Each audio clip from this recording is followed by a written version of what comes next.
very distinguished visitors from the High Commission of the Republic of Fiji, and we have with us His Excellency, the High Commissioner Kamlesh Prakash. He has a long route in India.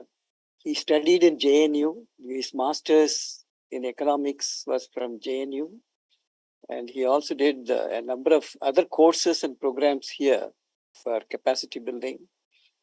And he has seen this country for a long time, and he has built very strong relationship between India and Fiji. And if you look at the record of his service, very distinguished career in which he has been representing his nation in many countries. And so we are very fortunate to have him with us. And he is also accompanied by His Excellency Mr. Nilesh Roneel Kumar, the counselor, who was responsible to build this partnership through Dr. Gopal Bhushan, my colleague. And welcome to you as well. And we have the two distinguished children who are going to be the future leaders, not only of Fiji, but also of the whole country, whole world.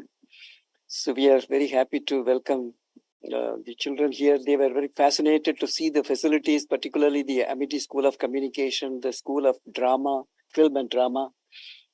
So today is a very important day. They were also welcomed by the Havan.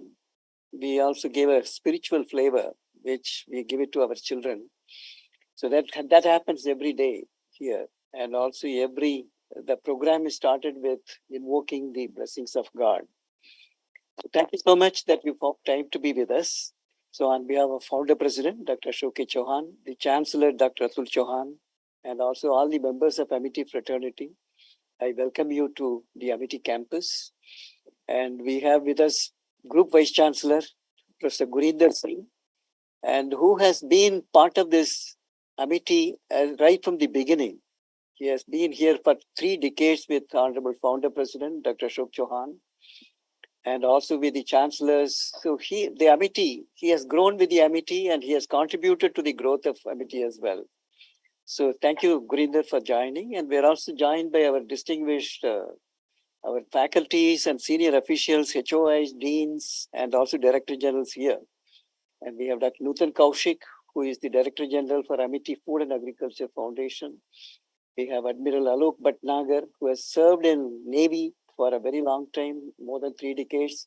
He has been in Washington, D.C. for 4 years as the military attaché over there. And we have Brigadier Sharma, who is from our training and development, since you showed interest that we should have some strong capacity building programs for Fiji. So we have specially invited Brigadier Sharma.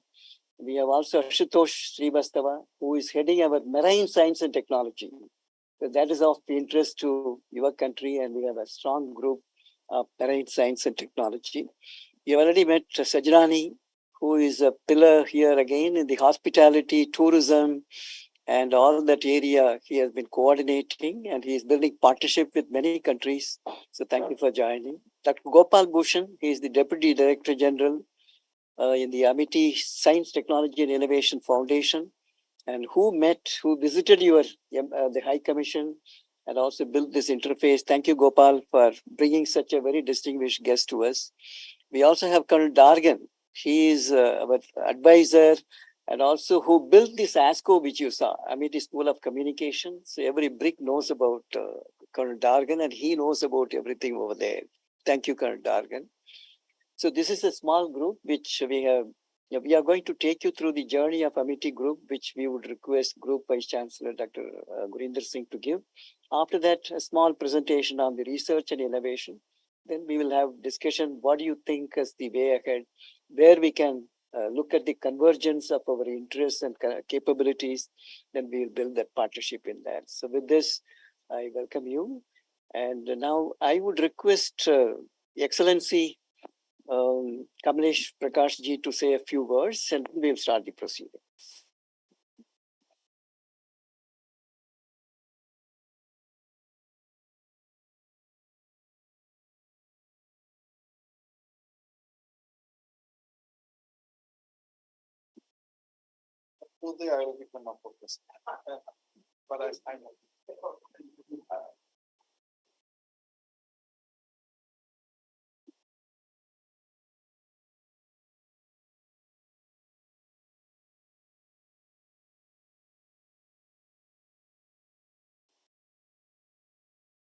Yes, it is my pleasure to be here along with my team, counselor, as well as my children, who are also interested in some programs at the university, and they're doing the fishing uh, exercise, trying to spot the right opportunity and the right match that goes with their interests. I must most sincerely thank the university administration, of course, Professor Wendell, uh, and all the executive staff around the table. I think too many cards and too many names to say in that short time. Each one of you, the input that you have made so far. We just came from the School of Communication and the filming and the from the studio and the post production and the TV film side that we saw. Very, very impressive, given the modern and the equipment that is being used and the way you actually prepare the students to industry ready in all the different facets of economic life in the country. And I'm sure there are many other schools which we will not have the time, the entire week to cover. I could pass through the forestry and the School of Climate Change and agriculture and so on and so forth. Too many. All of these resonate with where we come from. Fiji, as you know, and you have many friends who have worked in Fiji or are working in there. Two students out of Amity with PhDs, I'm told. Um, so you're familiar. Very small country, some 360 islands, but 9.5 lakh population. Minuscule, maybe Greater Noida is much, much more than that multiple times over. But the interests in all these disciplines, whether it be social science, arts, the STEM areas, law, engineering, whatever, is the same. Our more pertinent issue that many of the universities are actually dealing with is in the area of climate change, sustainability, oceans, no? Some of the more critical areas which we never actually imagine having. But these were the problems that we were dealing with until it was seen to be a problem associated with global warming and so forth. So that is one area in which there can be a lot of interest from the Fijian universities and the students. And I'm sure that also gives your academics in India at your university and others to collaborate jointly and do much research work and so forth together. And for your students also to perhaps go over if we are able to work out some collaborative arrangements. On the creative side, we didn't have as many uh, programs. I think it was only in the last decade or so the School of Film came, and they're doing a fairly modest and impressive work. But going by what we see in your studios today, I think there's quite a distance that we still have to cover. There was a Dadasa Falke chair of film at the university, and that position is now vacant because the individual after COVID came back and that hasn't been filled. So that is also there. I think that is one area, and the School of Mass Communication does very impressive work here, which I see already, resonating with the work that the different universities do. And these are areas in which the um, specific advanced skills are lacking, and there is a need for a lot of talent in the country. What typically happens in small island countries like that is that we lose a lot of our students, our talent, to countries in the neighborhood. So after the training, nowadays, if you have done your bachelor's, you lodge your papers tomorrow, off you go to New Zealand, you go to Australia. With 1 or 2 years experience, you are definitely bound to end up in one of these countries, if not in Canada, US, UK, and so forth, wherever one wanted to go. So that creates a continuous cycle for the need for training and development. So our universities typically are dual sector, meaning there is the TVET stream, technical vocational education that goes on, short-term trainings, executive education. This one is a big need that is continuing. And you have the higher education, the degrees and diplomas up to PhD. In most of the fields that you can imagine. I think I mentioned medicine. Our medical college is about 140 plus years old, going towards 150. So it's got very big, very long history, but always there is a need to do more and more. So I think in all these areas, I think Amity, where you stand, and because you are a private university, it is much easier for you to make decisions very quickly. And if the boss agrees, it can happen yesterday. It's a matter of convincing. So this is the, the innate strength of private universities, which do not have much issues about funding and resourcing and so forth. But the need is there for globalizing and having an even greater presence in the global space out there. So I think that can make a lot of things click in some of these areas that I outlined. And as I was mentioning, the short-term skills acquisition courses in all sectors. People do even plumbing, carpentering, interior decoration, sheet metal, engineering, the lighting, the technician, and all that. Now advancing to the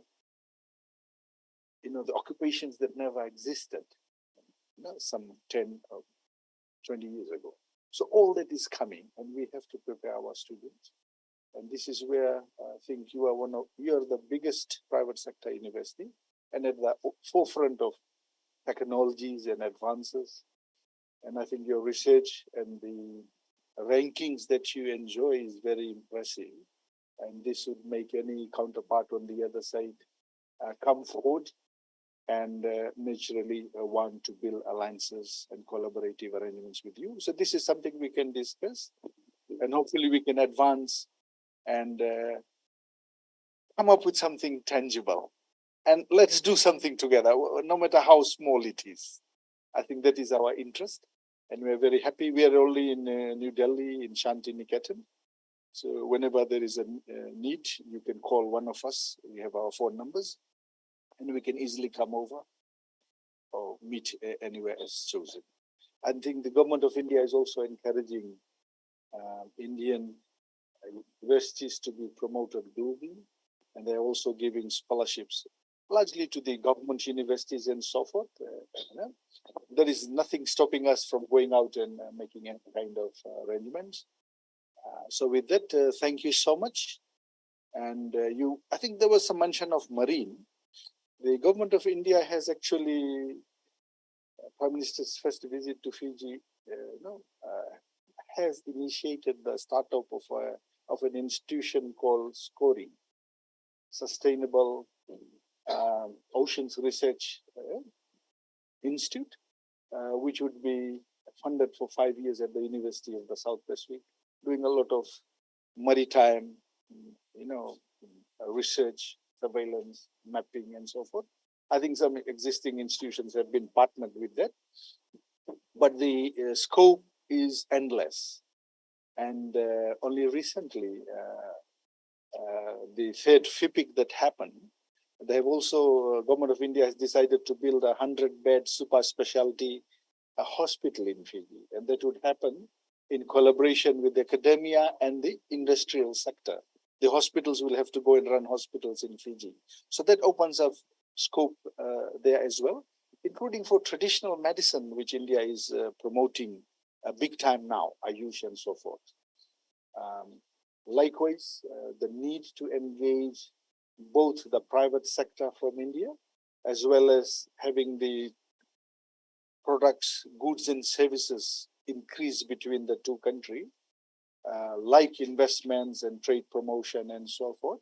So there is a lot of scope. And because we enjoy the longest historical relationship with India, with our ancestors having gone to Fiji in 79 from India, some 144 years ago. So there is that element of cultural cooperation and understanding and witness. My grandfather from the maternal side was from Punjab, by the way, from Jalandhar somewhere. So I don't know, somewhere along the line we may be related. But my father's side was from UP area. So, and same with the case of counselor. So that is Fiji. And when Indians go to Fiji, they find a little India somewhere in the Pacific, as somebody mentioned. And in terms of food, dress, clothing, etc., everything is over there, and they really enjoy. As do our nationals when they come to India. I think in that backdrop, I think there's all the reasons why we should promote this kind of cooperation and exchanges, especially between and amongst our universities. Thank you.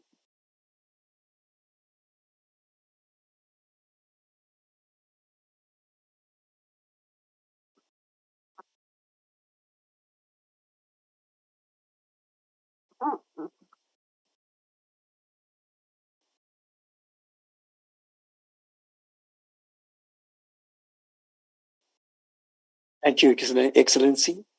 Now I would request Professor Gurinder Singh, Group Vice Chancellor, to make a brief presentation and also talk about the internationalization which Amity Group is doing, and he is spearheading that mission in a big way.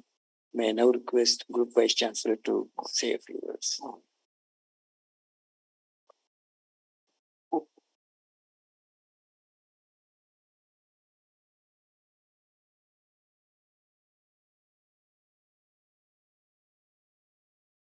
Excellency, Mr. Prakash, Councillor, Mr. Kumar, very young friends, very warm welcome to all of you, and very distinguished colleagues. Dr. Subramurthy, the number one scientist of India, working with us, and very senior people. I can see Admiral Bhatnagar, Dr. Gopal Bhushan, Colonel Dargan, Dr. Sajnani, Dr. Vastava, Brigadier Sharma, Dr. Nutan Koshik, who is one of the very able scientists who are doing a lot of work in agriculture. Ladies and gentlemen, and Dr. Sajnani, and our friends from media. Very warm welcome to all of you. With Fiji, we have got very close connections. I remember Professor Pal Ahluwalia, who is a president and the vice chancellor of the University of Fiji. We are friends from the last 25 years. He has visited MIT. We do a journal together, and he works very closely with us. You talked about Professor Gurmeet. We had a long association with him, and he serves on our editorial board. So that is a closeness with which we work with the number of initiatives, and there are a number of people in the academic work who keep on coming from various universities of Fiji. We have been welcoming students and your faculty on the conferences. And we look forward to further strengthen it. I was noting down the few areas which you were highlighting, especially capacity building through skill development, life sciences, plant health, waste management, tourism and hospitality, international studies, training and development, and marine science. You also touched on hospital management. This is another course which we run here. We would like to collaborate, and we'd like to understand what we can do together. We also run here 3 programs. One is known as India Immersion Program. This is a very strong program which we are offering to the students from the other part of the world to understand India. Today, India is amongst the top 5 economies of the world. And as per the estimates of the World Bank, we are going to be amongst the top 3 in the next 4 years. And by 2070, they say that we are going to surpass even America. So if that is going to be, then I think that the world has to understand India. So we run a program, India Immersion Program, where the students from the different parts of the world, they come and they become a part of the MIT culture. So right now, we have about 30 students who are from Nottingham, who are from Birmingham, and who are from Sussex, from UK. They are here. Next month, there are another 3 universities from Australia who are sending this, which includes University of Queensland, where Professor Pal Ahluwalia, who is now with you, he was the Deputy Vice Chancellor. Also, there will be students from Monash and from University of Canberra who will be coming. Then in the month of February, there are 3 American universities who are sending students. So far, we have not been able to welcome Fiji students. So if you feel that this is something which can be of interest to them, this is a 15 days long program where the students come. We take them to the industry. They work very closely on some project. We also talk about research methods, that how Indian academics work. And then we also take them to Agra, Jaipur. We take them to theater. We talk about Indian music. So it's a very, very powerful program which we have been running. So this is one program which you can consider. Incidentally, from your neighborhood, under the new Colombo plan, Australian students have taken India and MIT as a first choice. So there have been more than 400 students from Australia who have come for this program. So this was one program. I thought that we may be able to offer some scholarships and we will be able to welcome the Fiji students in this program. It's a very, very strong program. And when they come, maybe that if they don't want to do a full program, it will be good that they should be able to understand in 15 days that how we work. And if they find it good, they may become a part of our programs. Also, we do a program called the Global Study Program, 3 continent program. Now, these are 2 very strong programs where the student can start their program in India and then they can transfer anywhere in the world. We have got a relationship with more than 400 universities worldwide. For example, in US, we work with some of the top universities, including NYU, Columbia, Berkeley, Pepsin, Arizona, Phoenix, Stanford. So I think that if the students are doing a program, they get an option that if they want, then they can take advanced entry into their programs, or they can do maybe 1 semester or 2 semesters there, and then they can bring back their credits here. So this is one program which you may find a good program where the Fiji students can come, they can join us, and then they can do the rest of the program in anywhere they want. The third program which we run is a study abroad program where we send students abroad. So this university has sent somewhere about 7,000 students abroad. We have sent students to Australia in big number. I think that in the morning I was just reviewing. There are about 80 students who will be in Australia. So maybe that we can give choice, Dr. Sulabhurti, that if they want to visit Fiji, it's not very far. Yeah, so they can always go. We also work with University of Auckland very closely. So press Dr. Freshwater and their vice chancellor is a good friend. Pala Aluwalia, me, Freshwater, we have written together. So maybe that if Fiji students are interested and Indian students are interested, we can create a consortium, not of many people, but maybe for about 4 or 5 good researchers, 4 or 5 good students, and they can come, they can work on the number of projects. We can write projects to a few funding agencies who can even fund their PhD or postdoctoral programs, or we can look at that how we can work together. But students are there, about 80 students are there. We can give this choice to them. If they want, then they can visit Fiji.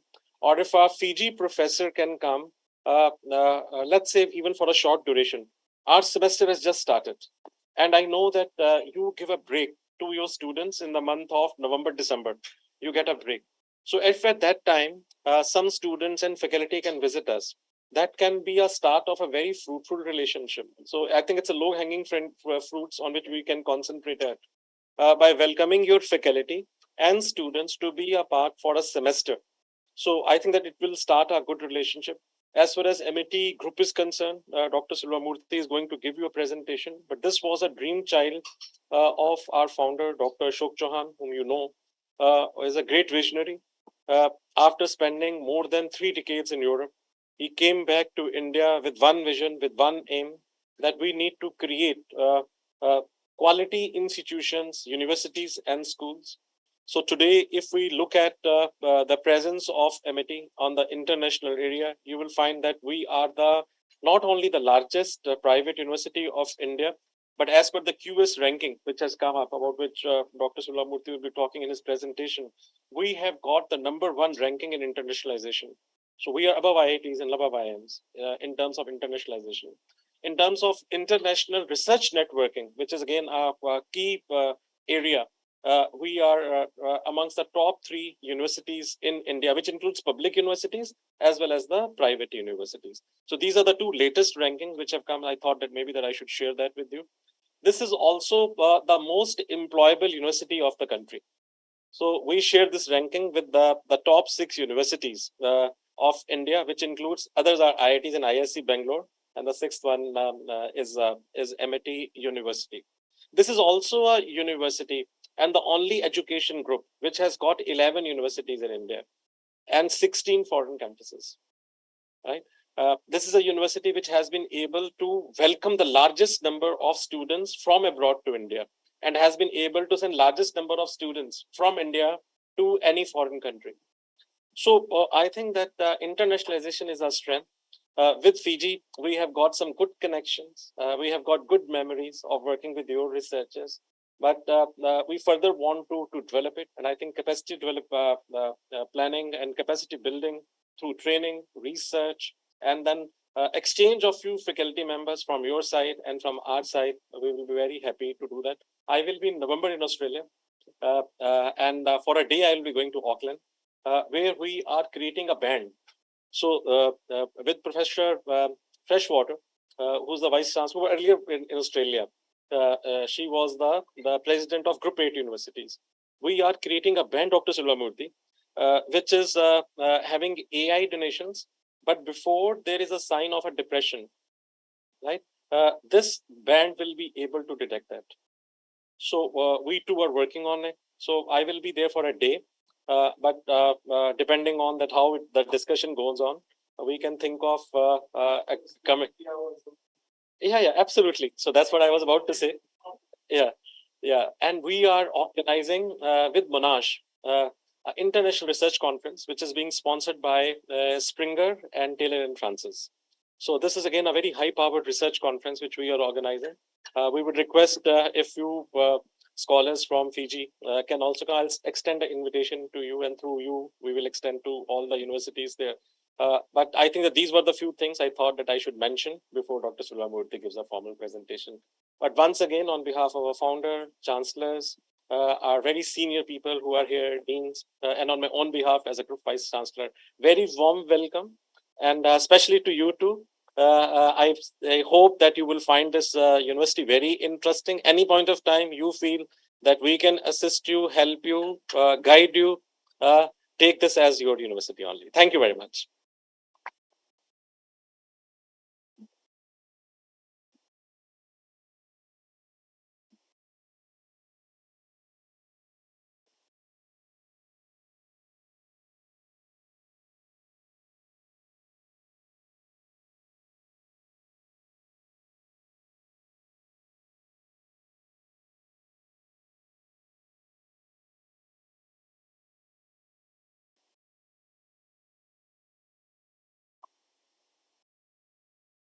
So thank you, Professor Gurinder, for this wonderful exposure to Amity Group, what we are, where do we stand in terms of not only numbers, but in terms of ranking, accreditation.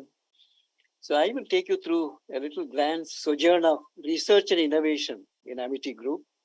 As was mentioned, Amity is a research and innovation driven university.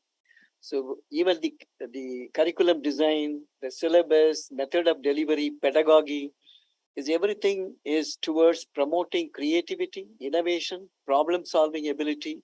That is what we build. And also we build the human values, resilience to face challenges in one's life.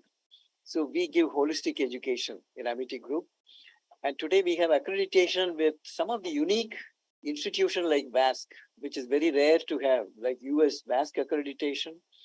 And in our national ranking, we are 22.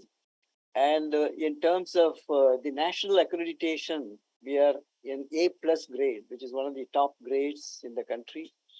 And we also have QA accreditation. So these are some unique accreditation which in Indian universities don't have, but in Amity University has. All this happened within 2 decades, because we are just about 18 years young. We started as a university in 2005. So all this growth, horizontal, vertical, happened in just the last 2 decades. So welcome, Excellency Kamlesh Prakash ji, High Commissioner, and also Mr. Nilesh, Roneel, Kumar, Counselor. And we are delighted to have you, and also very distinguished young leaders. We have Mr. Kaushal and also Mr. Vishaka. And thank you for joining us. See, today in terms of research, we have 400 ongoing research projects in all our campuses together, 400. And the value is about 200 crores in terms of rupees. And we have 1,960 patents. Now it has crossed that figure. We are close to 1970. 35,000 research papers in journals of repute. And our H index of the university is 126. We have our faculties have authored 900 books in addition to 35,000 research papers, 4,000 case studies which are quoted, which are referred and bought by various institutions across, including the Harvard Business Review and so on. 30 technologies have been transferred to industry. So we are focusing on translational research, which will lead to deliverables. It could be a product, technology, or a process, which will reach out to the people through industry. So the focus is on translation. And also we run our own journals, 19 journals which we run, and this number is growing every day. And we have 35 centers of excellence, 25 research clusters we have built, because there are experts in different campuses. So how do you connect thematically, like cancer biologists in Noida campus with cancer biologists in Dubai or in US campus? How do you connect? So we have created virtual research clusters. So the specialists in different universities in Amity Group are connected virtually on a thematic area. This brings synergy of brains. Then we also connect with Nobel laureates, eminent scientists, honorary professors, honorary doctorate, which we have given to various, the very distinguished eminent personalities across the globe. So that's a force multiplier effect. They add great value to our education and research and innovation. The Indian Intellectual Property Office of the Government of India has conferred the National Intellectual Property Award 2020 on Amity University for Top Indian Academic Institution for Patents and Commercialization, a reflection of Amity's commitment to research and innovation. This was given very recently by Minister of Commerce and Industries, Mr. Piyush Goyal, and Dr. Ashok Chauhan, the founder president, received the honor. For Dr. Chauhan, it is the research and innovation is a junoon, is a passion. So he spends more time with scientists, faculties, talking about research, science, technology, and innovation. So that is how he is able to propel the whole system to be creative, innovative, and also contributing to sustainable technology development in all campuses. So we also got awards, other awards for our IP, intellectual property rights. And how we did that, we created the right kind of research ecosystem, because you need to have the processes, you have to have the structures, you have to have the people to do that. So we created those processes as an ecosystem, which will enable Amity to grow as a research and innovation-driven university. Then we connected with stakeholders, the society, the industry, the government. So all our the institutions are connected to the stakeholders. Then we created the intellectual property rights protection cell, the patent cell, copyright, trademark. So we created those people as well as the processes. Then we also established a Directorate of Innovation and Technology Transfer, so that once translation happens, it should reach out to the industry. So we work on royalty mode, partial risk revenue sharing model, as well as total risk revenue sharing model. Industry coming right at the conceptualization of a project. So we have all the three models of interaction with industry. Then to mature a technology from a TRL level or a proof of concept to deliverable, like reaching TRL level of 9 or 7 or 8. So how do you make it? So we established a technology enabling center sponsored by the government. So this enables the technology to mature from a lower level of TRL to a higher level. Then we created an entrepreneurship center and also Amity eCell, which looks into the focuses on the entrepreneurship development. We created an incubator, which has incubated more than now so far about 2,000 companies have been incubated. About 150 startups are doing very well. We have taken equities in those companies, but founder has put a target that we should have 10,000 companies in the next 10 years. So we should have such a large number in which we'll have equities and handholding. Then we brought the right people like senior people who have experience, wisdom, knowledge, expertise, mixed with the young, energetic, enthusiastic youngsters. So this worked magic for us. So the senior people and the youngsters, Ramalinga Swami Fellows, Ramanujan Fellows, Inspire faculties. So we blended this. That did a great job to bring more innovation. Then he created two foundations, Amity Science, Technology and Innovation Foundation, and also Amity Foundation for Science, Technology, Innovation Alliances. So these two foundations to give a focus on research and innovation.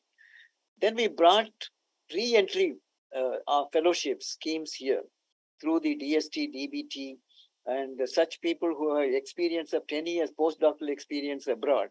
We brought them through this re-entry schemes. So that also brought a great value with the work ethics and the knowledge which you acquired in different parts of the countries, particularly Western countries and Japan, South Korea. So we brought them. So this really is the manpower which was driving research and innovation. Then we also brought Nobel laureate to our campus at our own expenses to rub shoulders with our faculties, researchers, PhD scholars, students. So that creates excitement and igniting the passion for research. Then we also have the honorary and the adjunct professors, more than 300, and they also give great value addition in terms of human resource. So these are some of the senior people who are driving in our system. Then we also brought youngsters. So this mixing, really seamless mixing, mentoring, that brought great value to research and innovation. These are some honorary and adjunct professors from Stanford, the University of Cambridge, Brown University, and Cornell, Kyoto, Singapore, there's NUS, and the NTU and Toronto. So we virtually connected with them, and some of them, they come when they are in India, they just visit us. They are in the region, they come and interact with our students. So this number is more than 300. Then we created the right infrastructure. You saw one of the facilities, the Amity School of Communication. Most of our laboratories are state of the art like that, like molecular medicine, stem cell research. We have a wonderful facility. Similarly, biotechnology, we have created the state of art infrastructure. And every field, engineering, and defense technology, we have an Amity Institute of Defense Technology. So we created the infrastructure, bringing people, then creating the labs like this. These are the molecular medicine and stem cell research. Most of the labs look like this. And these are certain FACS facility to measure immune system or cell studies.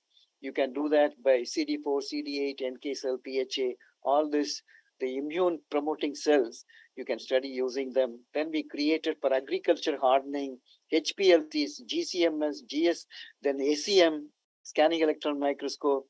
Then we created a facility for nuclear security. This US government established a $1 million investment here in Amity University to create capacity building for nuclear security. Because India has a huge nuclear asset, both in strategic sector as well as in the civilian sector. So how do you create awareness about securing those assets? How do we respond if there is an incident? So this type of facility is sponsored by Defense Threat Reduction Agency in the US Department of Defense. They have established the facility here.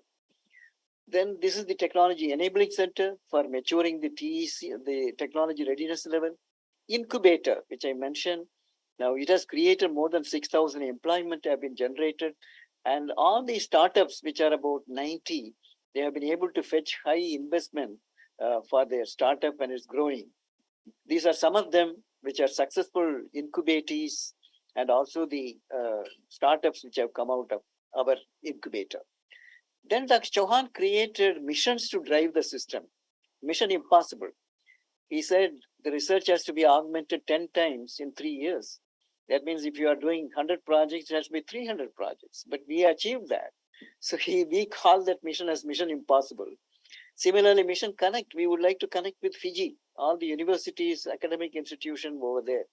So this brings a force multiplier effect, synergy for both your country and our country.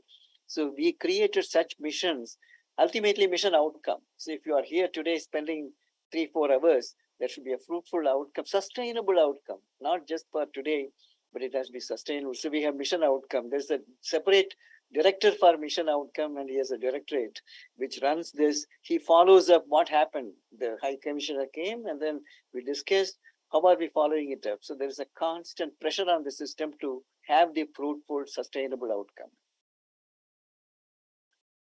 Then we have a strong industry connect. Not only that we connect with industry, but we bring industry to our campus. So like Tata's, they have put a huge automobile facility, 30,000 square feet, in which automobile, aerospace, robotic engineering, they have put the facility here.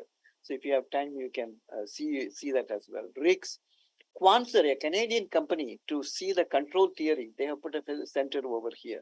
So like this, RICS, KPMG, FICCI, so we are all connected very strongly with industry, which is very vital for the industry 5.0 and education 5.0.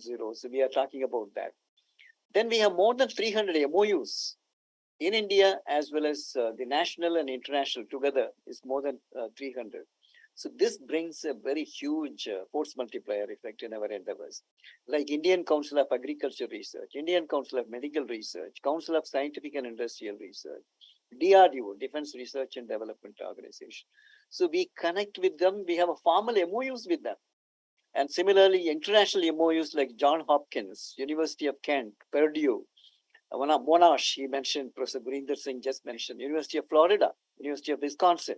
So many of them, we are connected with such international and national MOUs, 300. Then we created verticals. When you are growing horizontally, some universities should be known for certain domains of expertise, core competence. So we created them. So some of them are computational biology, cancer biology, translational research, molecular medicine, genome engineering, stem cell, neuroscience, public health, click chemistry, drug design and development, ocean and atmospheric science. Maybe that's of interest to you as well. Indian systems of medicine, you did mention that. Yoga, Ayurveda, Siddha, Unani, including homeopathy. So Ayush system, we have established a separate institute for Ayush system, Amity Institute of Indian Systems of Medicine.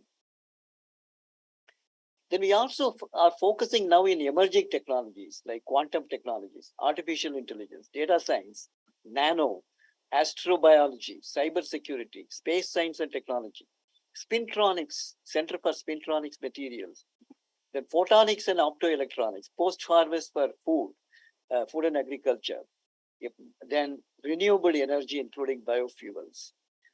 This is very important for you to look at. We have a very big campus in Long Island of New York. Since you have been in New York State University, you have been there, New York University. So we have an MOU with them, and we have a big campus in Long Island of New York, 175 acres, 11 buildings. We are bringing a school and a global research hub in that campus. There is Harrow School is our partner. And along with the school, we also have Amity Global Research Hub, which will connect Amity group of institutions and laboratories with all the labs in US as well as in the western part of the world. So this is going to be a huge game changer for Amity. Once it is activated, this global research hub will really bring great innovation, disruptive technologies to the people. Then let me just show you a few glimpses. We have a very strong cancer biology group, and in molecular medicine, so we are looking at the triple conjugate to attack the cancer stem cell. So I won't go into the details, but I'll just give the canvas so you get an idea. AI platform for vaccine development. So we have developed using data science. How do you develop an AI platform which can downstream the potential candidates for vaccine development? Even you can predict the susceptibility, the adverse effects, even the adverse events can be predicted using this platform. So we are giving it to the pharmaceutical industry for this. We have a natural L-DOPA, and we have reported first time in the world type 3 diabetes, because everyone talk about type 1, type 2 diabetes.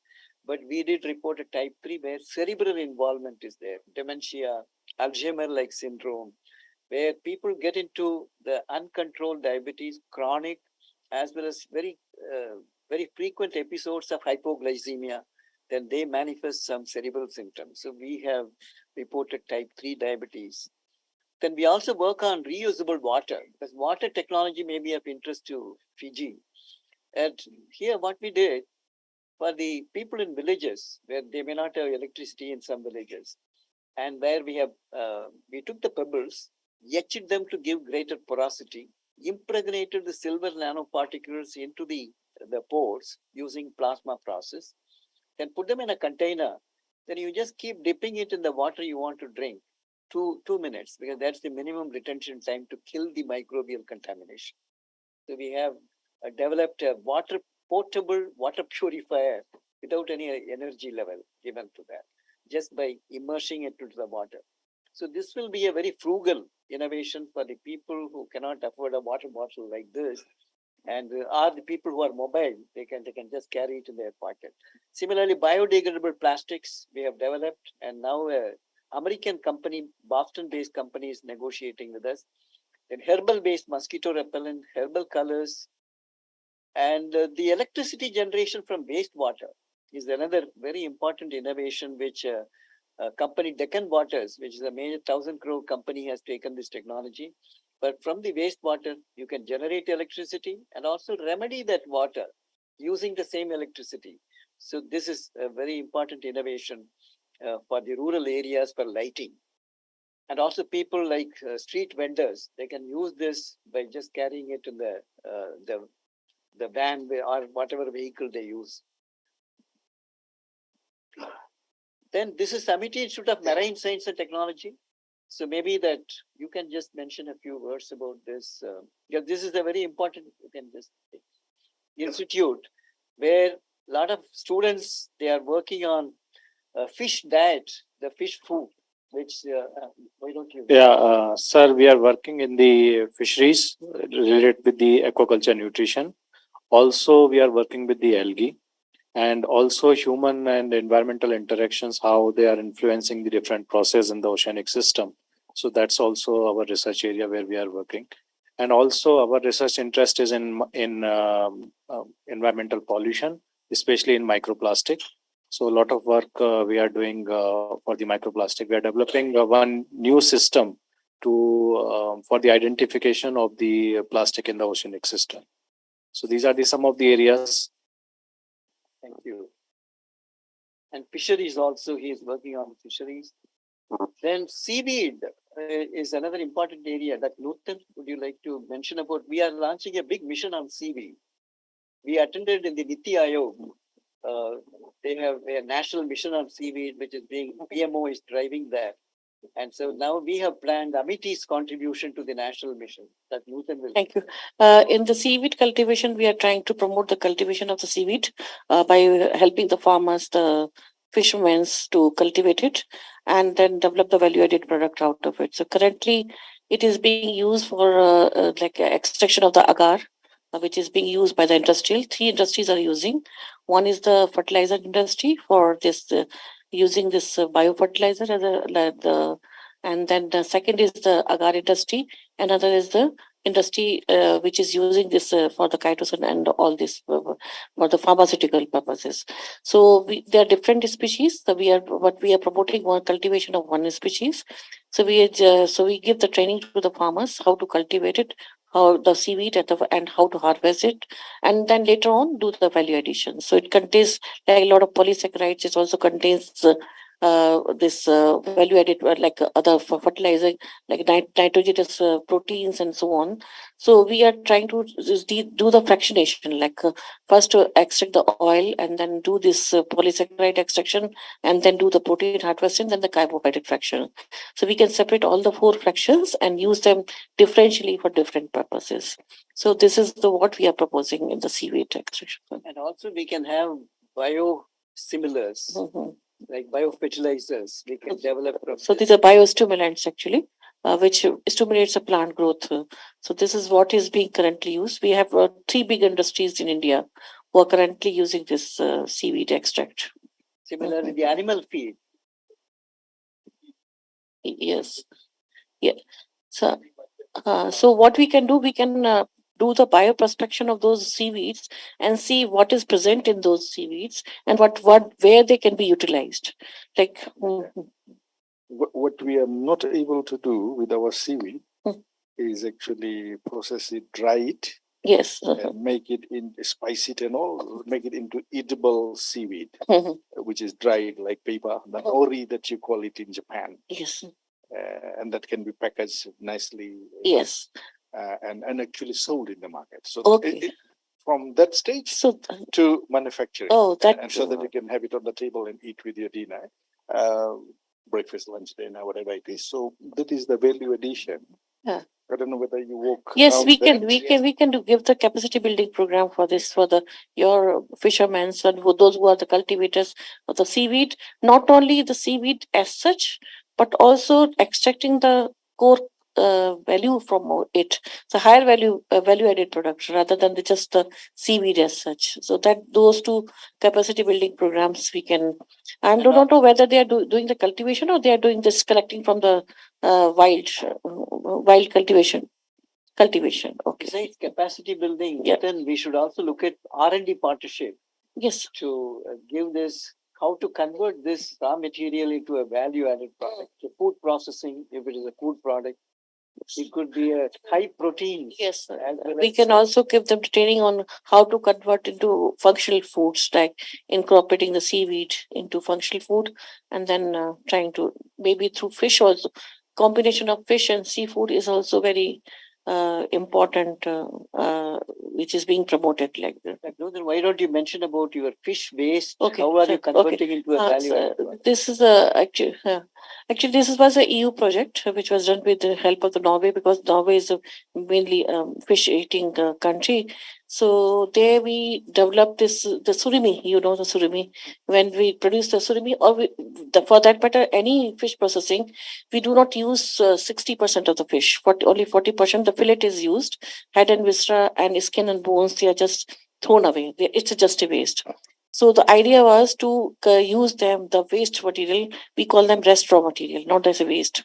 So rest raw material and convert them into value added product and use it for first the 1/3 use it for human consumption, rest 1/3 for the feed purposes, and remaining 1/3 for as a fertilizer.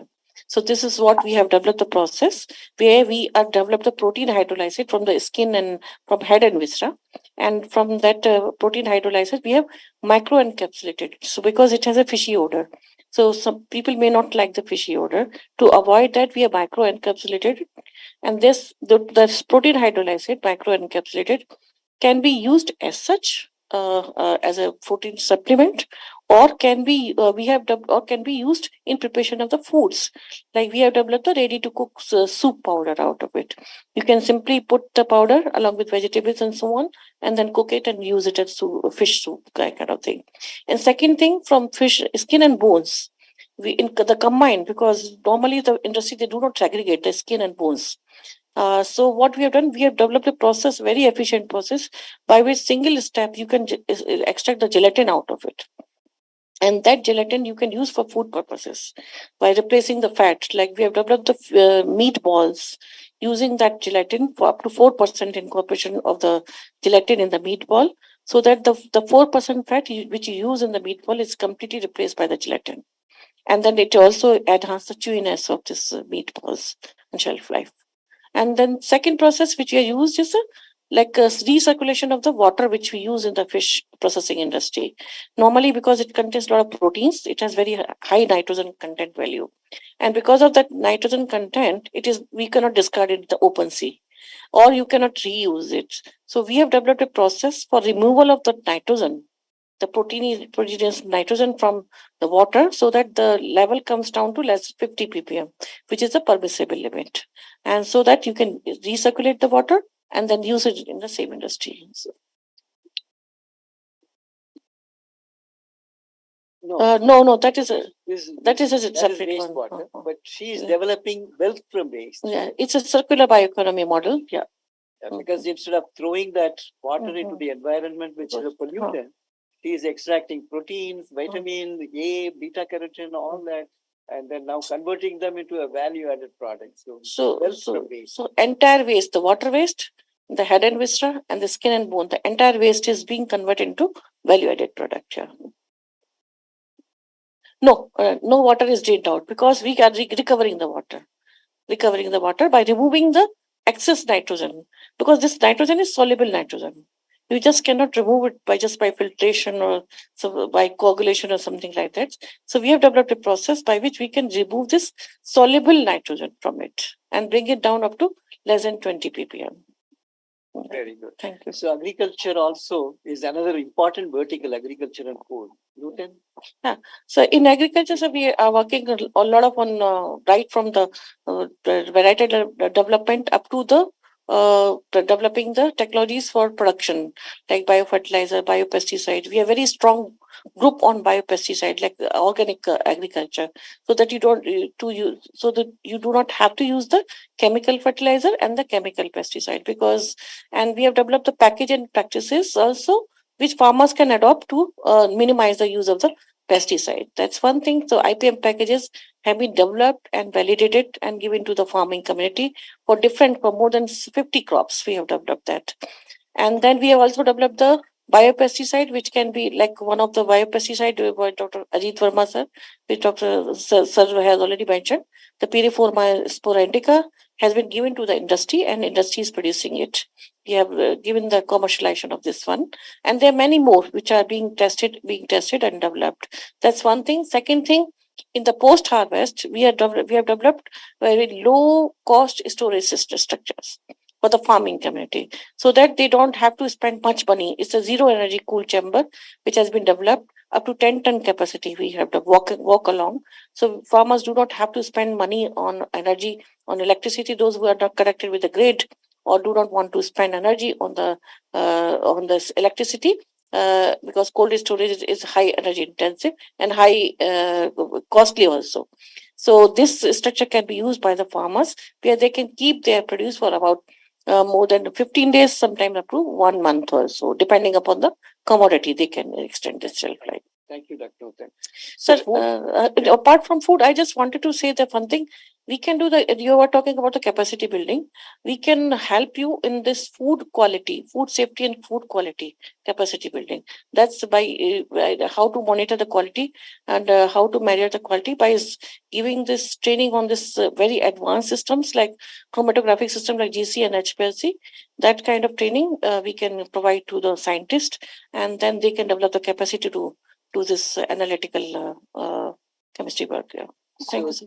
Agriculture and food is one of the important area for food security because the country today is able to be on the top 3 in whether it's milk number 1, agriculture, cereals, pulses, vegetables, everything we are in top 3 in the world. But then where we lack is productivity per capita or per hectare. So that is what Amity is focusing here. And how do we enhance the productivity? So in which we are looking at microbial technology, Piriforma spora indica, Acetobacter. So these are some of the root endophyte and the microbes which we are using to increase the productivity. Then we also use biocontrol for plant disease management. Pathogens, how do you manage? Then we also look at the post-harvest, which he mentioned. We have three areas in which post-harvest technologies. One is zero energy cooling chamber. The other one is where electricity is available. We can use it economically by using a sensor which we have developed, AmiCool. Then we are looking at also the MCP1, which can reversibly block the ethylene receptors, because ethylene is required for ripening of the fruits. So you can delay the ripening in mangoes, papayas, bananas. So these are some areas. Then we also have doubling the income of the farmer, because can you cultivate crop on the ground, put the photovoltaic, put the poles, photovoltaic on the top of it, and then you will earn another income from that same land. So crops on the ground and solar energy harvesting above the ground. So this will give 2 income to the farmers. We have put a plant here, demonstration plant, 0.25 acres. This has worked very well. Maybe you can think about this technology we can implement in Fiji as a model, then your people can take over.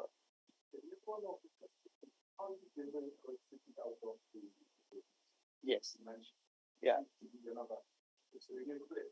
Yes. Of a lot of interest to us. Right. And getting to have electricity out of waste, We solid can show waste, that which is otherwise wasted.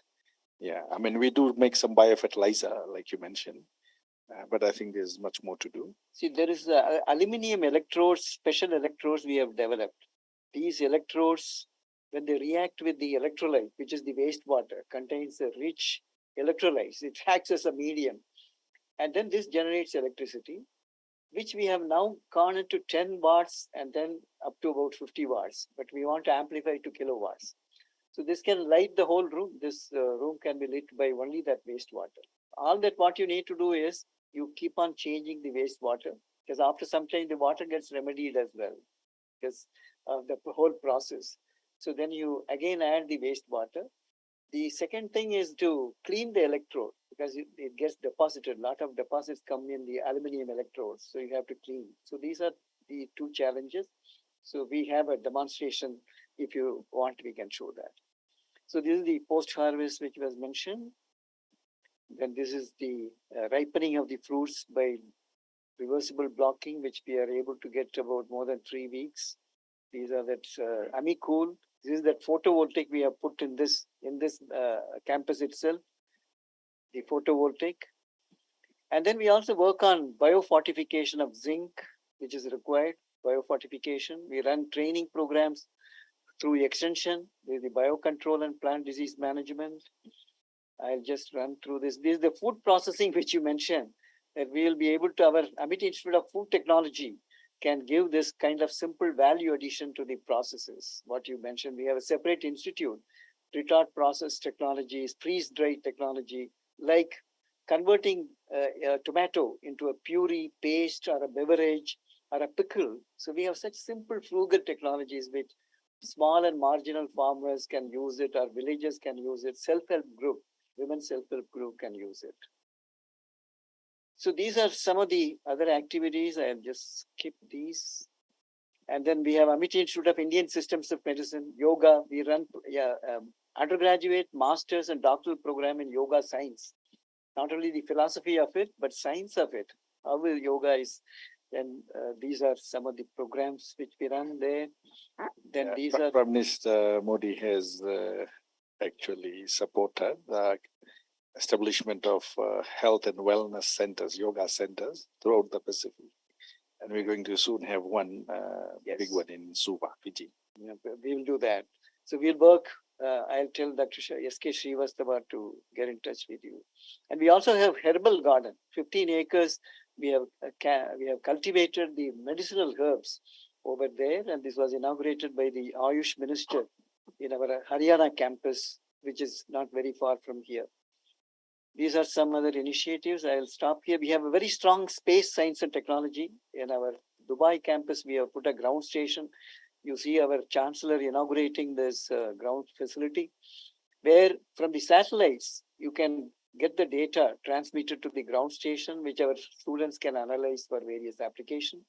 And we are also studying the ionosphere and stratosphere. If there is a changes in those, how does it affect the data transmission from satellite to ground station?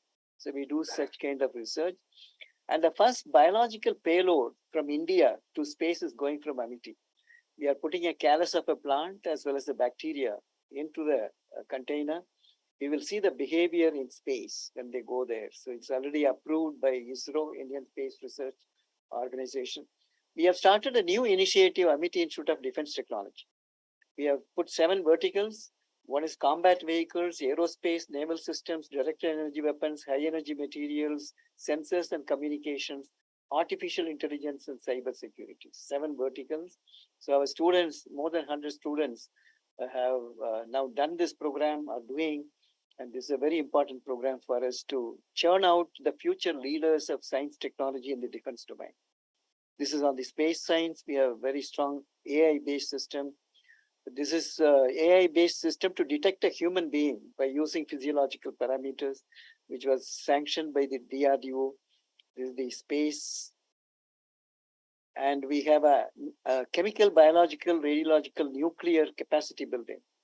So this is also, we have established in our Gwalior campus. And these are, I think I'll stop here, and I would request Brigadier Sharma to mention a little bit about our training and development program. This will be very vital for looking at the possibilities, and I would also request Gopal to add the other programs where you feel that the Fiji and the Amity can work together. Over to you, Brigadier. He is from our Amity Institute of Training and Development. Good afternoon, sir. I'm Brigadier Sharma. I joined Amity University in 2006, having served 35 years in the Army. So I've been in the area of training and development for about 17 years now. Amity has been into corporate and organizational training and capacity building since 2002. We started with Air India.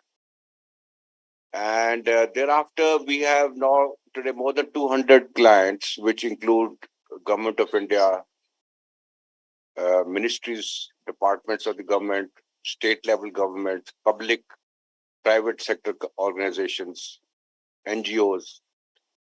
And the areas of training are vast. This can be in the areas of functional training, in the areas of behavioral training, in the areas of management, leadership, communication. So it's a very wide, vast area. And we are also partnered with the Ministry of External Affairs, Government of India, for capacity building under the Indian Technical and Economic Cooperation Program, under which in the last about year and a half, we've had more than 450 participants from 69 countries who have been here to our campus and also attended some courses online. And these include some Pacific Island countries. We recently conducted a program largely for Papua New Guinea, the telecom company, Telecom. They did a program.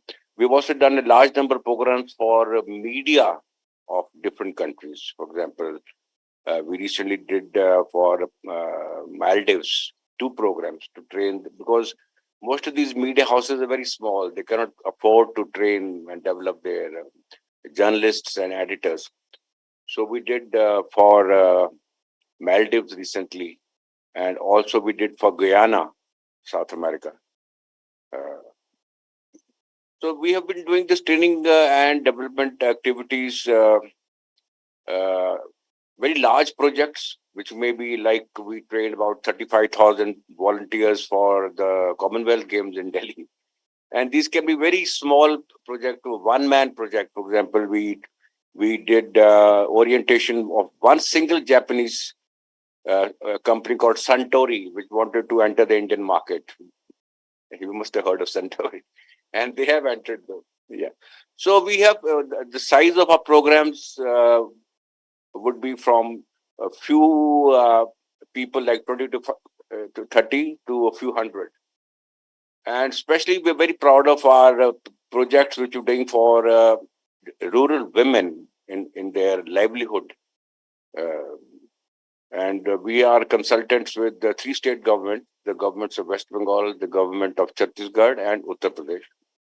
And we are training about more than about 1,000 rural women to become business development support providers, so that they can support the rural entrepreneurs by giving them last mile business development support, so they can meet their customers, sell their products.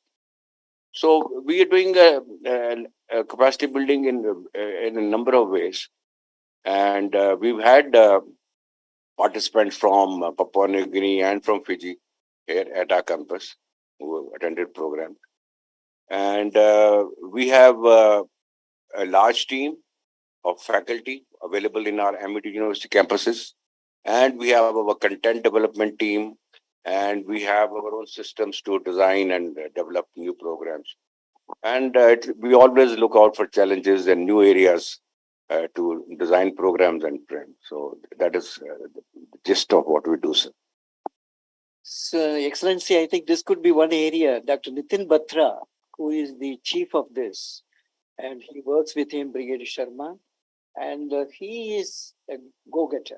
You know, he brings many programs, national, international capacity building programs, and he himself has been a successful person who has been with big companies in India and abroad.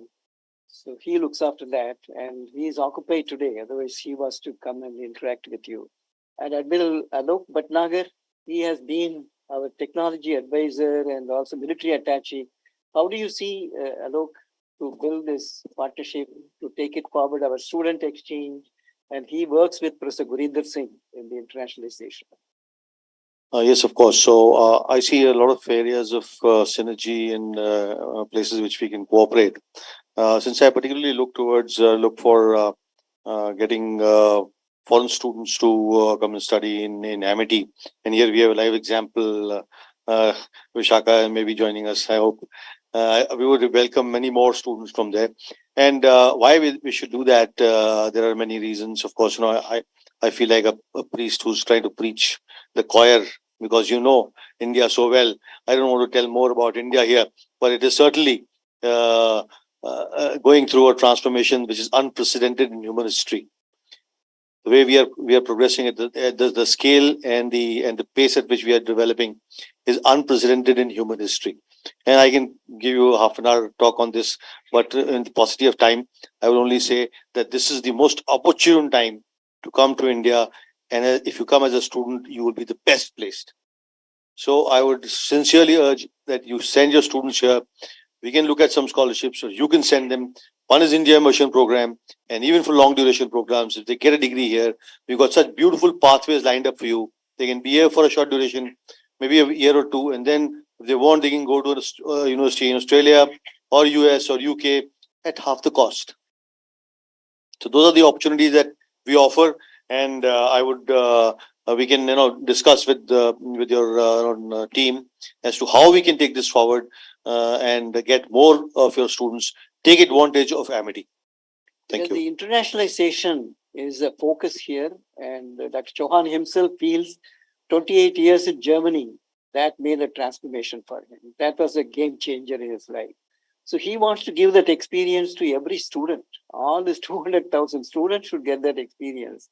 So the focus is on sending people and study abroad program, 3-continent program, immersion program. So these are all aimed towards achieving that. And we have campuses in Dubai, Mauritius, Singapore, London, Romania, US 2 campuses, then Tashkent, Kenya. So all these places, Amsterdam, Abu Dhabi, we have a huge international network. So this is the only universities in India, perhaps at the global level, having such a large global network today in the world. And Dr. Gopal Bhushan, then I will come to Colonel Dargan. Well, Gopal, thank you for bringing such a wonderful delegation. He worked very hard. He went to the High Commission, met the counselor, and then talked to them, fixed up a date. Over to you. No, I must thank Mr. Nilesh Kumar. I mean, it was chance meeting that we met in one of the conferences 2 months back. I crossed him, he crossed me. I said, probably he's an Indian. I have seen him before. So I said hello to him. He said hello to me. Then we start talking, and somehow I pursued him, and he was kind enough to invite me in the High Commission. So, so the areas we discussed probably all have been covered by Dr. Salamurthy and our experts here. There was areas we discussed about water conservation, marine science, seaweed research, capacity building, life sciences, plant health, waste management to wealth, tourism and hospitality, and lately there was interest on media, mass communication, cinematography, and training and skill development. So we discussed among ourselves, and Dr. Salamurthy guided us, and we invited all our experts to be here today. And I hope that we would have very productive outcome. And we look forward to having one-to-one meeting with experts also, so that we, since we all like-minded people, and I see there is a synergy of thoughts, a synergy of ideas, and our initiatives together would probably see we collaborating research, development, education, vocational courses, skill development. So I would be very happy to take it forward on behalf of Amity. And wherever needed, we will invite experts from our side to clarify and consolidate our thoughts. Thank you. Thank you, Gopal. Now, I would request Colonel Dargan, Sajrani, and Mehak to say a few words. I think we've already given you a glimpse of what we do in the School of Communication, and I'm sure Shaka must have made up a mind. I joined Amity in 2004, it's almost now 19 years, after having served in the Army for 32 years. one of the best things that is there in the School of Communication is that today, in almost every channel, every media house, we got a representation. I have seen almost about 10 to 12,000 students having passed out from School of Communication and doing extremely well. We're a very strong alumni group. We keep in touch. They've gone abroad, studied abroad, and the best of the facilities that are provided anywhere in the School of Communication, latest technology. Like Prakash Sharma just said, we conducted these courses in media relations and how to bring up the media in the smaller countries like Maldives, Guyana. We conducted these courses, which have been received extremely well. And we are open to conduct any short course for journalists from Fiji. If you can send them here through AITD, and we'll be very happy to do that. The facilities here provided, the infrastructure, and the faculty who are actually having experience both in the industry as well as in academics are conducting these. Thank you, Colonel Dargan. And Sajnani, he looks after our tourism, hospitality. Yeah, sir. Thank you. Excellency, though we have discussed a lot about tourism, research in tourism, but our bachelor's and master's program in tourism are the only one in the country since 2013 certified by United Nations World Tourism Organization under the Tourism Education Quality Certification Program, UNWTO TETQUEL. So this year we created a benchmark globally. We are certified for the fourth cycle with a grade of 92.5%, which is highest ever awarded to any institute in the world. And we offer bachelor's and master's in tourism. We offer bachelor's and master's in hotel management. Both the programs in the institutions are training a lot of international students. We have tie-up with Bhutan. Many of our alumni from Bhutan, they are serving in the Royal Service of Bhutan. We have had students from Mauritius. Sir will remember the first secretary, his daughter was our student, and she's doing remarkably well. She's back to Mauritius. We have had students from China and from Nepal, from Romania. Many students have done their programs in tourism and hotel management. We have been consulting a lot of trade partners. Recently, with the help of Admiral Bhatnagar, sir, we are closing our consulting contract with the Continental Lagos. So they want us to train their management staff. Similarly, I shared with you, sir, we have done it for Indonesia, we've done it for Bhutan. We have trained a lot of middle management professionals and trainers also we have trained. And of course, I am also the mentor for Amity School of Communication and Amity School of Film and Drama. Both the program, both the institutions are one of the flagships institutions having great vision. So, Madam Pooja Chauhanji is the chairperson of Amity School of Film and Drama, and she has a vision, just like our honorable founder president, sir, for the whole university. She is mentoring our Amity School of Film and Drama. Thank you, sir. Thank you. Now, Mehak, 1 minute. Then I want to hear the youngsters, the Kaushal and Vishaka, who are going to be the future leaders. You have been listening to all the conversation because the whole world is for you, and with you, the whole humanity will grow. So you have a lot of role to play. So I'll listen to Mehak, then I want to listen to both of you. Hello, sir. At Amity School of Communication, we have discussed everything in detail, but I think one aspect which is left is that our students are also involved in community engagement programs. Our students design programs and go from one village to other village in creating awareness. We specialize in creating awareness about health to women and children. Because in Delhi NCR there were floods, so UP government has contacted us, and the students are participating in creating awareness in Delhi NCR villages, and it will be entirely done by our students. Yes, yes.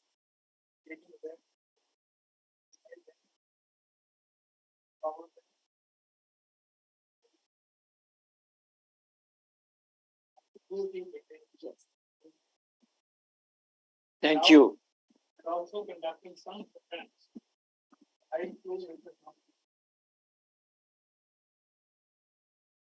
Kaushal has got a passion for economics. Yes. And he wants to become a developmental economics. So I know it's been very long, so I'll keep this very brief. I've genuinely been amazed by the depth and breadth of this institution.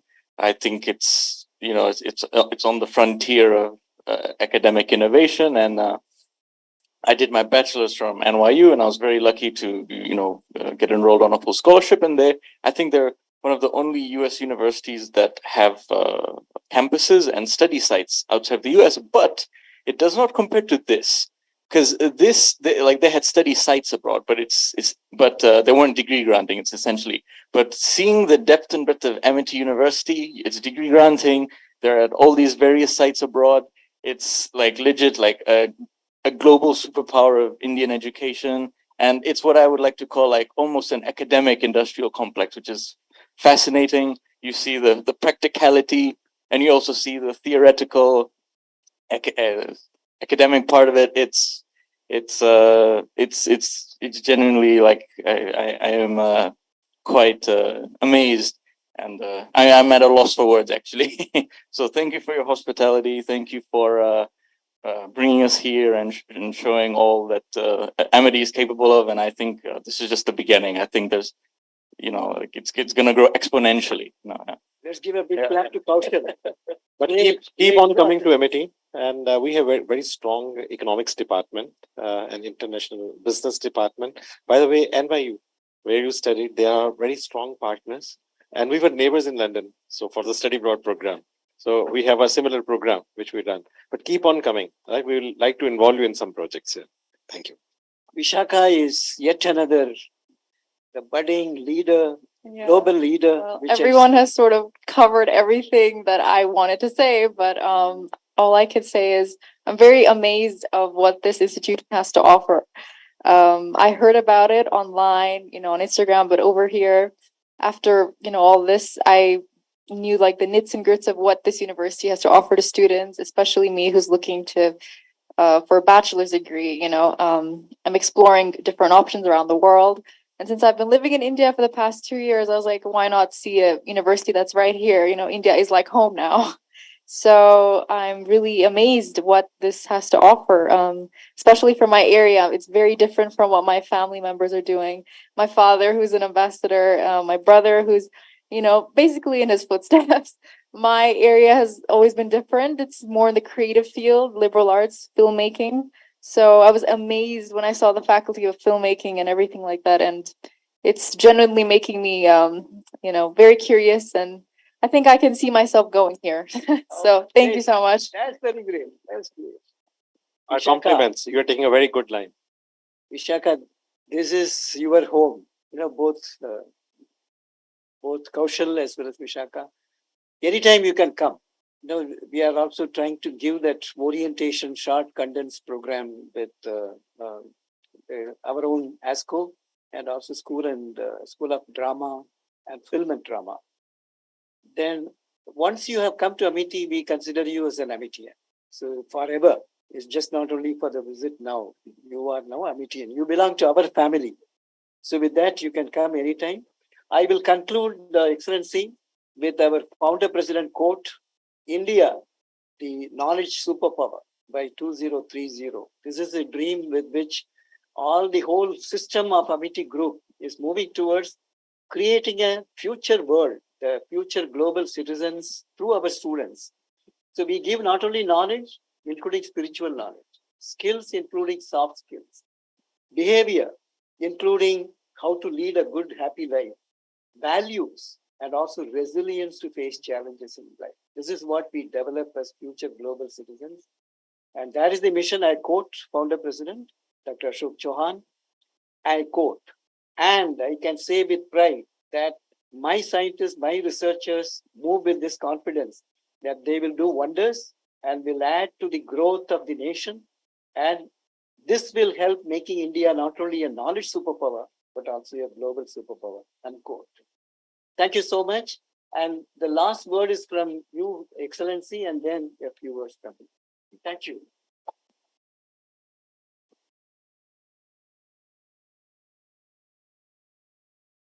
Thank you so much.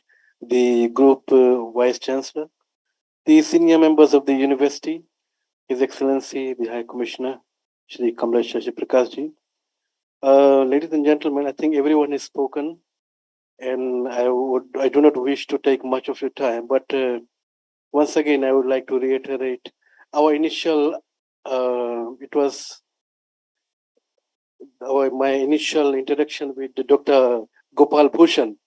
And since we started speaking, we met at our High Commission, and then this thing further pursued, and then today we are here. You know, and I think this is just the beginning of what is yet to come. You know, and I would like to thank the university, all the members, for giving us a wonderful reception this morning and showing us what just few of the faculties. I know it's a massive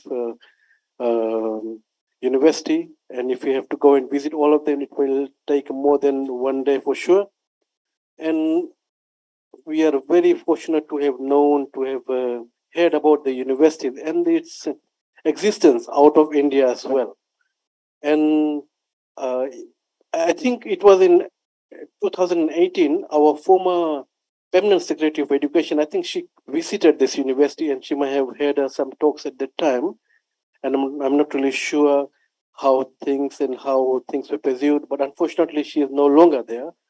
But we are very fortunate to know that this university is already in connect with some of the universities back in Fiji and University of South Pacific, which is a regional university, and they are already in touch with them. So things will become more easier to pursue with them. And just like some other universities, they do keep us in contact there if they have some kind of scholarship opportunities, if they have semester beginning, so they do share information. And we would like to request for the university to do the same. And we would like to share this information with the students back home, apart from this other, the university to university collaboration that we are looking into. With India, you know that usually students, they come here under the ICCR and study in India scholarship program. So if you have any information, if you have anything that you feel we should share with Fiji, please do let us know. So once again, we will take it from here, and we're looking forward to, because with India and Fiji, you know, we have got a very deep historical and cultural connect. So things become easier. You know, we speak the language, we have got so many things in common. So this implementation part become very easy. And with the government, as mentioned by the High Commissioner, this year during the FIPIC program, the Honorable Prime Minister of India, he had made so many, things, the initiatives that India has taken that will be done with the Fiji and the Pacific. And education is one of those. So once again, thank you so much. And we look forward to your continued discussion and taking and pursuing this further. Thank you so much. Yeah, thank you very much. I'll add to that the Group Vice Chancellor, Dr. Singh, Professor Singh, Dr. Selvamurthy, all the distinguished faculty from the different departments, friends. I must most sincerely thank the MET University once again for giving us the opportunity. And in so doing, I also thank our two friends here, Dr. Bhushan, for having met Nilesh Kumarji earlier, so that made this visit possible. I think it was also on my list to visit, but finally it has happened. And on entry, we saw a lot of things happening. Like I mentioned, no university in India I have seen doing the Hawan ceremony in the morning, and a private university at that is doing that. It shows how seriously you take some of our ancient wisdom and values, and the kind of values that you try to inculcate in the studentry, and that also echoes in the staff. So this is something indeed praiseworthy. This is not something that we should be running away from, which seems to be the case in the urban and other areas that I have seen here and elsewhere. So congratulations for that. We have seen some departments, and we have heard from the several departmental heads, deans and so forth. And I can already see there's a lot of areas, as I already outlined and as was mentioned and hinted by others, a lot of opportunity for cooperation and collaboration in a range of areas. And I think this is what we will pursue. We have a great advantage in the case of Fiji. You know, the Vice Chancellor, Professor Palaluwali already, Professor Singh. So that and the other faculty members. So in terms of higher education and all these STEM areas, sustainable development, science, all the frontier technologies, IT, maritime, I think these are areas that we can pursue with the University of the South Pacific. It is not difficult. And on that, I have a request. The slides that you shared, if you can please send it to us, I would like to, in my note to that university, pick some of the things in terms of the achievements and others, which is very, very graphic, very pointed. I think we need to share this. And they're already aware about this university. And so in that context, it is not too difficult to pursue. And the other thing was on the training and development side, which you mentioned. The dual sector university, the Fiji National University, is better placed to do the short-term courses, executive education and others. And they also have the School of College of Agriculture, and College of Agriculture has fisheries and forestry and everything else in it. So that portion could go to that. And incidentally, we have a Vice Chancellor here, and we are having a gathering after 5, trying to eat some of your 500 over mango varieties that you. So there's a mango festival. So I will again mention to him about this new development, which I hadn't foreseen and didn't brief him about this possibility last night. We discussed a range of issues. So this is something I will park there, some there. Of course, those universities are the decision makers. We are just like the postman, carry the news and from here to there, and they are the decision makers. But I am hopeful that something will emanate. I don't see any difficulty in why student exchange and faculty exchange cannot happen on both sides. I think resource is not an issue. And you also mentioned that there may be some possibility of scholarships and others for students and so forth. So that would be possible. We are interested in your immersion program. Your immersion program that you mentioned, if you can send us more details, that is interesting. This could also be for certain, industry sectors, clusters, or the SMEs generally. And these sectors have the money. We had some people last night from the SMEs, so that could not be an issue. Like what Councillor mentioned, we have this through the ICCR, the Know India program. Of course, through the Know India program, you visit mostly the governmental institutions and agencies and so forth. That is all very nice. Maybe you want to link up with the ICCR and tell them that we have this immersion program, and here this is what we cover. And next time when your next batch, I think this batch is what, 65th, 66th, 67th batch. And that will be about 30, 40 students from 7, 8, 10 countries. Last batch had even students from Israel and the US and Brazil and so forth. And in the Pacific, Fiji, we had 8 students in there. I think another 8 to 10 are about to come, maybe next week, the next batch. So I think you need to get those 30, 40 students to Amity. And you talk to them. You immerse them while they're here. And they'll go back with the knowledge. The whole idea is to share the knowledge of where India is, where India was, where India is, where India is headed. I think that is the message that Know India program likes to communicate with all the attendees. And I think in every sphere of life, you do a lot. And as Kaushal mentioned, you are the academic industrial complex. I like that coinage with your defense sector work and all. It's very impressive. The collaboration with DRDO, Defense Corridor, and all. So I think that is impressive. Those things can happen. I had a suggestion. The suggestion was, like, when you try to get students from Mauritius or Guyana or Trinidad or Tobago, Suriname, Fiji, Pacific, most of us are small island nations, six. Population of 7,000, 8,000, 10,000 per country, less than 9 lakh or something for Fiji's case. Sometimes you don't have all the means, but you want and desire to have all these. So things cannot happen if you expect only one country to be part of the immersion program. It might be very difficult to run. So maybe you want to consider an immersion program for the Pacific Island countries. So then you have 12, 15, 18 countries. You can include Australia, New Zealand. You can devise all these things. We can help you connect with the Pacific Island country diplomatic representatives. We have the high commissions of course, Papua New Guinea, Australia, New Zealand, and Fiji here, and the honorary consuls of another maybe 10 Pacific Island countries in Delhi. We meet regularly. We just met last week, Friday. We can share that information. And in the next instance, we'll have a lunch meeting. Maybe you want to sponsor a lunch meeting, or you want to actually get them to a meeting and give them a 40-minute talk. We can have afternoon tea, coffee, whatever, lunch, and then you can show us around. This is the way to reach out.